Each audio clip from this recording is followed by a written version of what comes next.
publications. So let's move on now to Colonel Liddick, waiting patiently. Jay, your mic, over. Hey, good morning, everyone. And, Matt, I apologize for not having a camera. I'll apologize for having cameras because you have to look at me. But no, appreciate the opportunity to talk to everybody.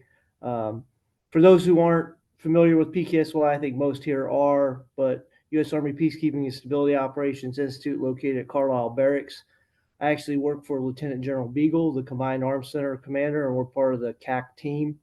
You can see our list of assigned responsibilities, with it being the joint proponent for stabilization, Army lead for peacekeeping, as well as the joint proponent.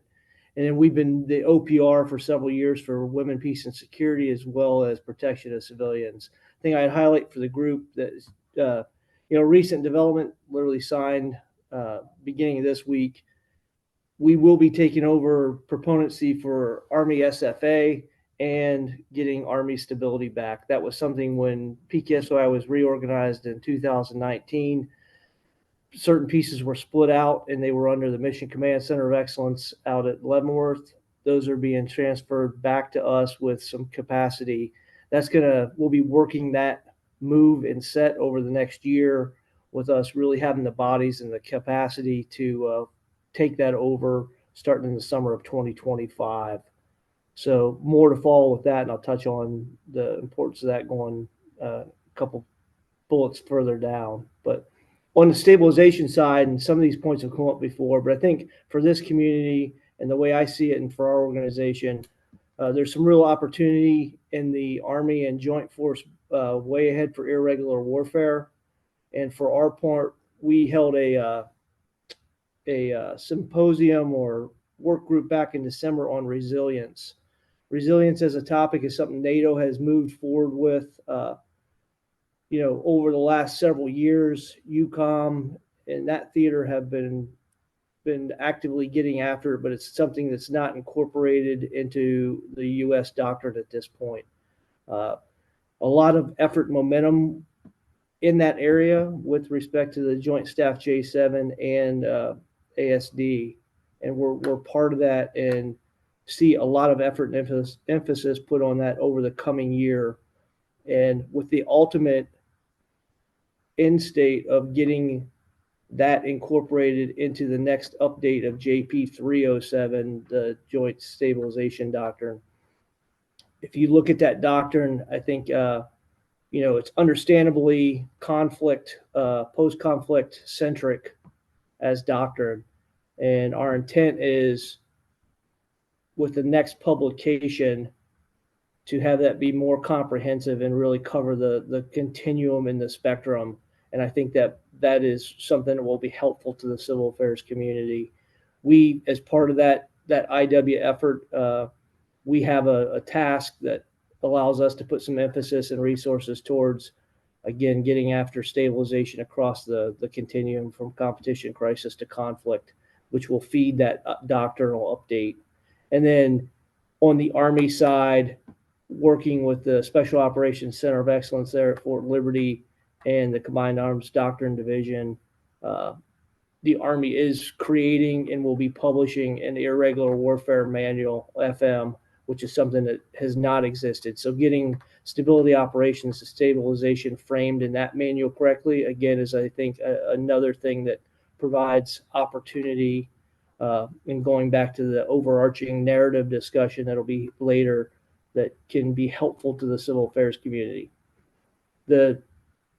Us getting the Army stability proponency piece back with some capacity also is opportunity to put more effort and influence and distill out the consolidation of gains piece. The Army has done well, and the doctrine team at CAC, of ensuring that consolidation of gains is throughout FM 3.0. But when you look at the Army stability doctrine, because of just the way things played out over the last 10 years, the FM is a 10-year-old manual, and the ADP is out of date as well. So this will take some time, but over the next 2 years, updating both those Army publications to provide greater fidelity on the consolidation of Kane's piece with respect to stability operations. Again, civil affairs, key component of that. Us internally as an organization, a primary effort over this coming 12 months is enhancing the stability training and tools that are available to the force. Something that, frankly, we're woefully behind as an organization.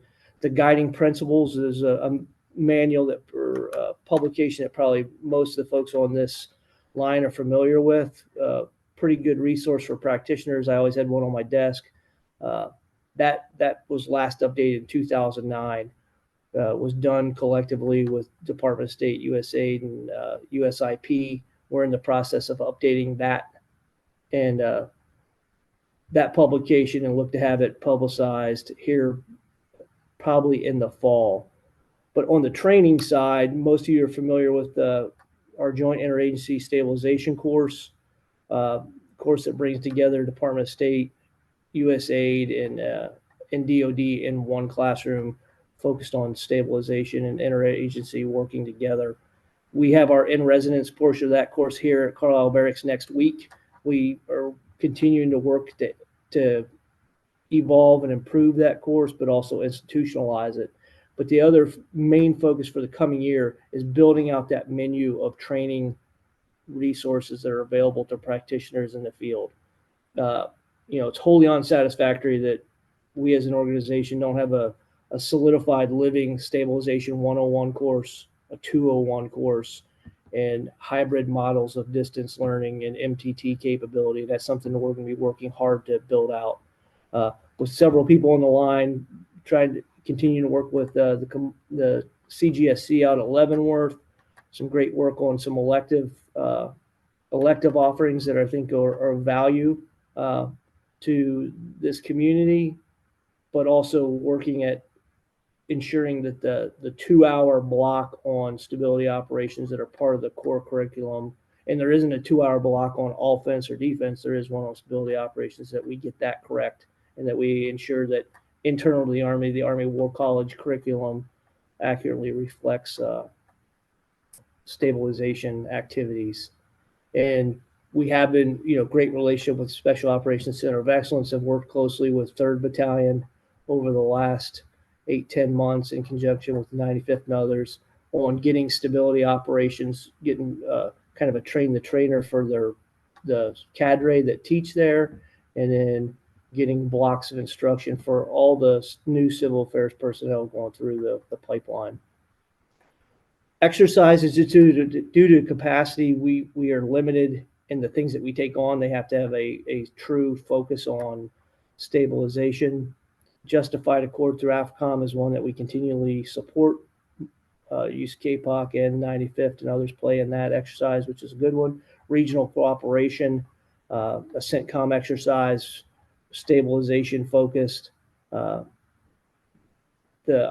MPC is happening right now. That'll be out in Arizona in August. Another solely focused on stabilization, brings partners together, and it highlights one of the benefits of stabilization, and to that respect, a lot of what civil affairs does and value that brings. I mean, that one brings together 9 different countries in the Caucasus region that wouldn't come together on other topics, but they'll come together to talk stabilization. We're also, we participated or observed the Korea TTX on stability operations back in January.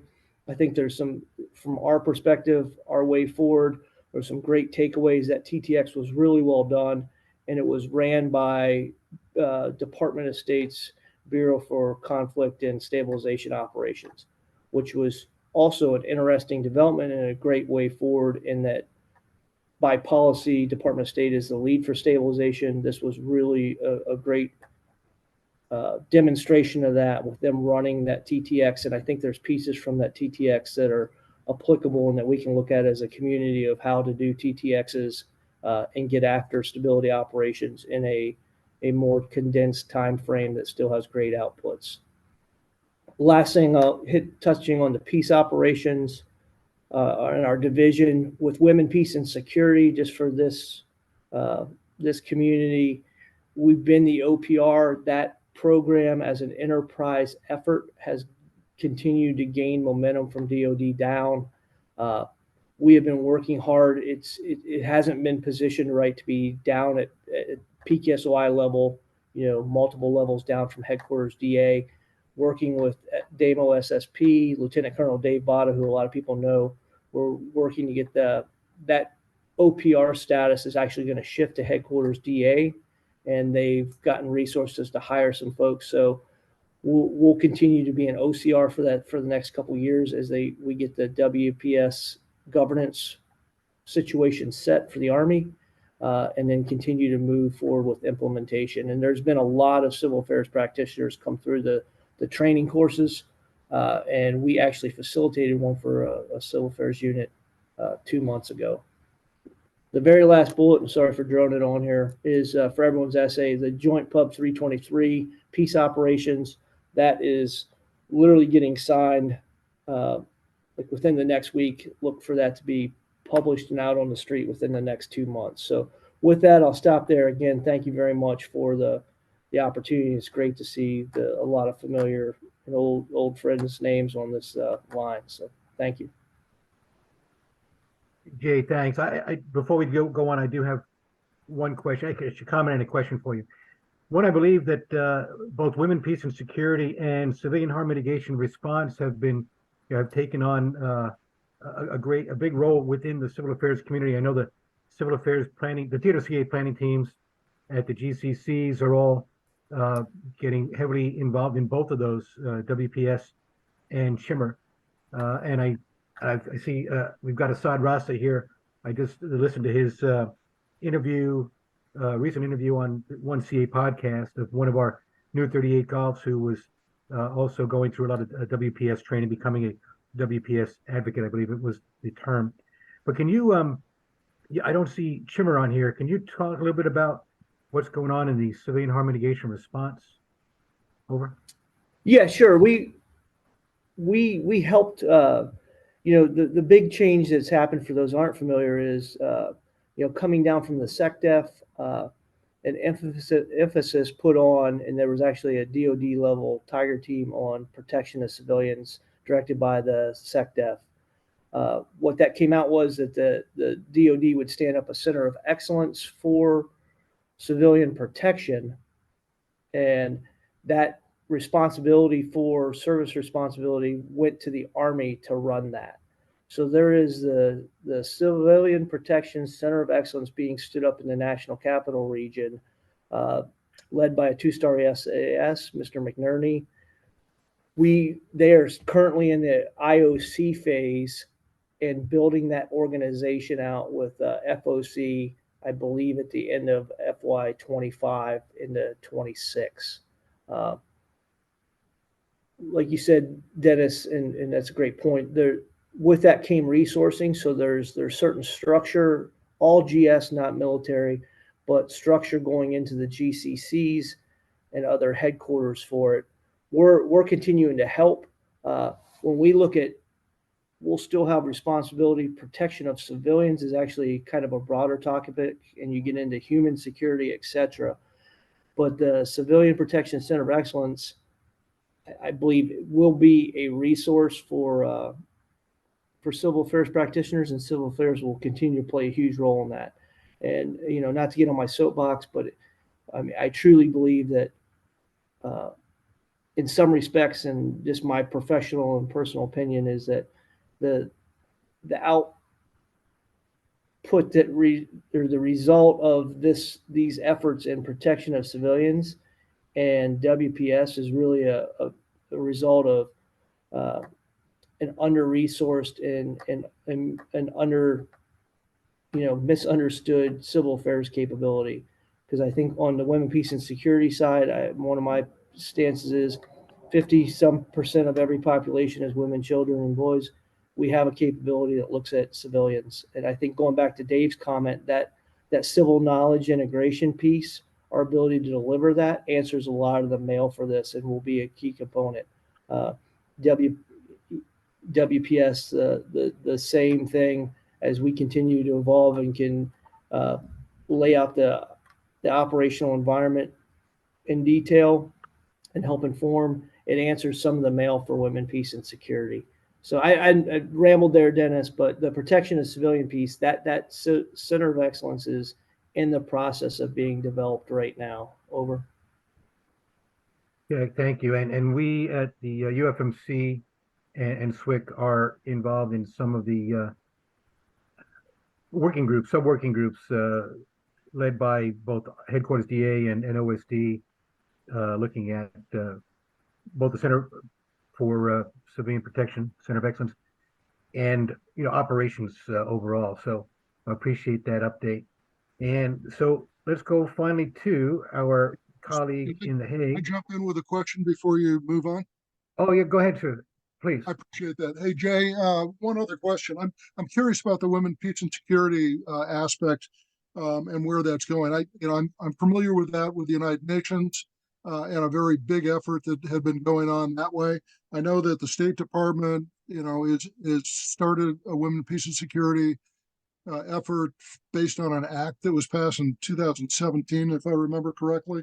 But I'm curious, is there any alignment worldwide between the different women, peace, and security efforts that you're seeing? Over.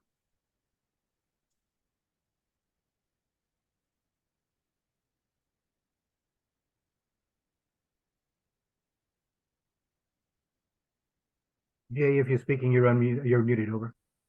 Oh, sorry. You got to be smarter than equipment. I apologize. No, sir. I appreciate the question. I don't know that I necessarily see international alignment, but undoubtedly the UN was the start of this push going back to 2000, and it's been a long, slow build. The momentum has really taken off within the U.S. with recent legislation over the last 5 years. There at the DoD level, there is integration with Department of State, so I think that is positive. And for everyone on this line, the real distillation of all that is going to come with the publishing of the Department of Defense instruction on WPS, which was supposed to be out in May. It looks like that's going to shift a couple more months now, but expect that to come out this summer. Great. But Thank you. I think the potential for alignment is there with the positioning and getting trained personnel at the GCCs, ASCCs, and units that go out, if that makes sense. Over. Roger, the reason I asked the question is that, as we're looking to operate internationally, there may be structures in place that are natural alignments in this area. Just something to consider for operations as they go forward. Yes, sir. No, great point.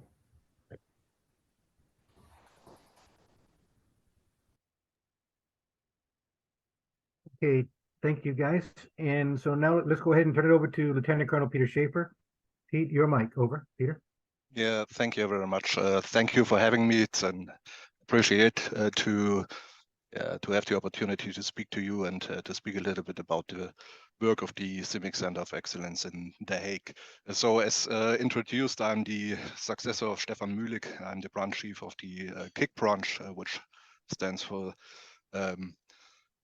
concepts, interoperability, and capabilities. So the CIMIC Center of Excellence in The Hague in total consists of 52 people.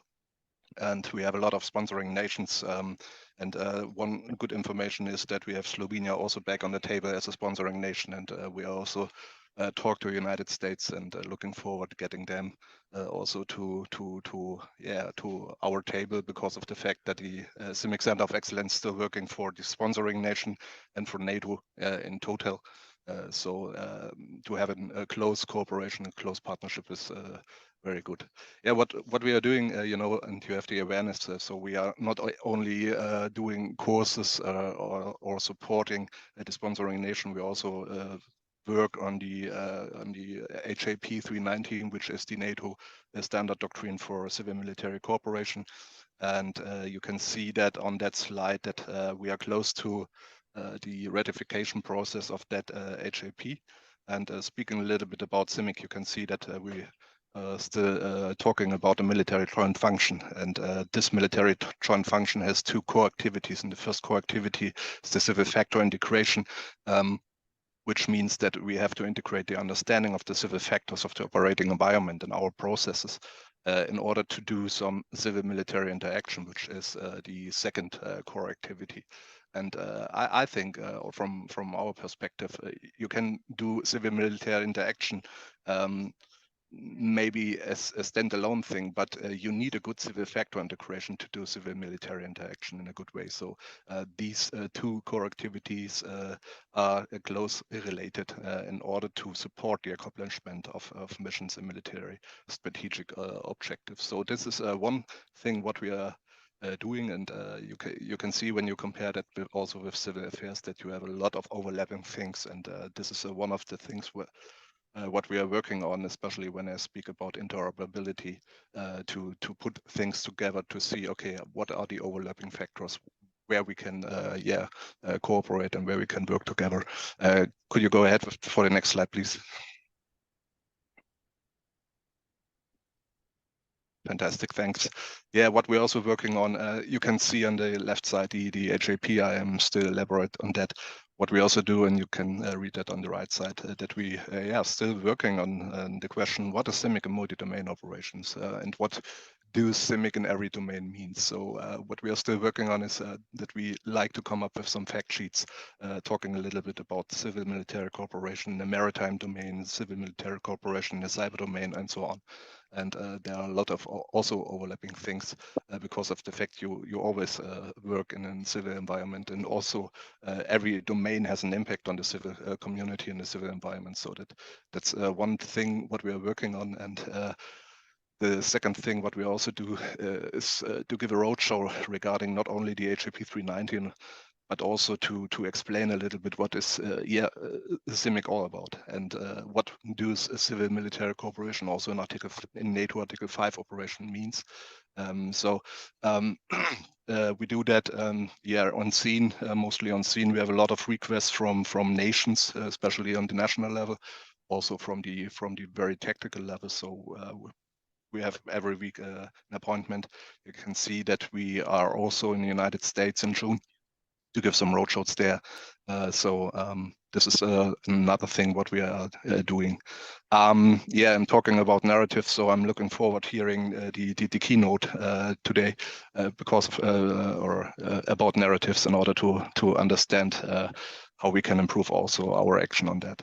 So what we also do is the policy and doctrinal work. As I said, we are still working not only on the HAP, we are still contributing to all the other HAPs in NATO, so especially the intelligence HAP, but also the host nation support and all the other stuff, which is important also for Article 5 operations in Europe. So, and we also like to come up this year, I guess in July, I think, with the new version of our CIMIC handbook, especially for the tactical level. So we like to distribute it also on our website. Speaking about interoperability, CIMIC and civil affairs, we do some support. Also, what we did this month in April to support the European mission preparation course in New Jersey. We are still working to be interoperable with our partners. And looking forward, we have 2 conferences this year, or we like to host 2 conferences. The first conference is the annual discipline conference in June in The Hague. That means that we are responsible as department head for training and education for the ACO community, the CIMIC ACO community. And we like to speak a little bit about training and exercises next year. And could you go ahead for the next slide, please? And the second conference is the annual CIMIC Foresight Conference, which take place in the mid of October at The Hague, the CIMIC Center of Excellence. And what we like to do there is to start with an conference series with deals a little bit with the future of our joint functions. So the overall question for this year is CIMIC fit for future from today's perspective? And